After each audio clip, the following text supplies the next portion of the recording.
ஜூலை 27 ஞாயிற்றுக்கிழமைக்கான காணொளி. விடுதலை வீரர், சிறந்த தமிழறிஞர், நாவலர் சோமசுந்தர பாரதியார். விடுதலை போராட்ட வீரரும் சிறந்த தமிழறிஞருமான நாவலர் சோமசுந்தர பாரதியார் பிறந்த தினம் இன்று. அதாவது ஜூலை 27 பிறந்திருக்கிறார். இன்னைக்கு கிடையாது, ஜூலை 27. தூத்துக்குடி மாவட்டம் எட்டயபுரத்தில் 1879 பிறந்தார். இயற்பெயர், தூத்துக்குடியில் மாவட்டத்தில் எட்டயபுரத்தில் பல பேர் பிறந்திருக்கிறாங்க, அதில் இவரும் ஒருத்தர். இயற்பெயர் சத்யானந்த சோமசுந்தரன். எட்டயபுரம் அரசின் பராமரிப்பில் வளர்ந்தார். அரண்மனையில் பணியாற்றி வந்த சுப்பிரமணிய பாரதிக்கு நண்பரானார். இருவரும் இணைந்து பல நூல்களை கற்றுக்கொண்டனர், பாடல்களை இயற்றினர்.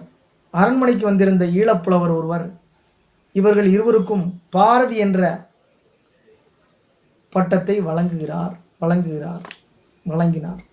அப்ப பாரதி என்ற பட்டம் 2 பேருக்கு கொடுக்கப்படுகிறது. பாரதியாருக்கும் கொடுக்கப்படுகிறது, நாவலர் சோமசுந்தரருக்கும் கொடுக்கப்படுகிறது. ஈழப்புலவர், அவர் பேர் ஈழத்தை சேர்ந்த, ஸ்ரீலங்காவை சேர்ந்தவர் வர்றாரு, ஆனால் அவரோட பேரு தெரியல. எட்டயபுரத்திலும் நெல்லை CMS கல்லூரி பள்ளியிலும் பயின்றார். சென்னை கிறிஸ்துவ கல்லூரியில் BA பட்டப்படிப்பையும், சென்னை சட்டக்கல்லூரியில் இளநிலை சட்டப்படிப்பையும் முடித்தார். வழக்கறிஞராக பணியாற்றி கொண்டே முதுநிலை சட்டம் படித்து பட்டம் பெற்றார். சிறந்த வழக்கறிஞர் என்று புகழ் பெற்றார்.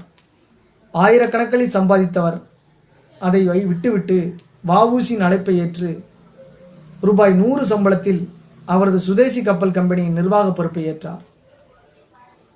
ஒத்துழையாமை இயக்கம், தீண்டாமை ஒழிப்பில் காந்தியடிகளை பின்பற்றியவர். நெல்லை, மதுரையில் காங்கிரஸ் கட்சி மாநாட்டை தலைமையேற்று நடத்தினார். என்னிடம் 2 சரக்கு கப்பலோடு 3வதாக ஒரு தமிழ் கப்பலும் உள்ளது என்று வஉசி பெருமிதத்துடன் இவரை குறிப்பிடுவார். வஉசி மற்றும் சுப்பிரமணிய சிவா மீதான வழக்குகளில் அவர்களுக்காக இவர் வாதாடுறார். இது கூட ஒரு கொஸ்டினை கேட்பாங்க, யார் வாதாடினார்?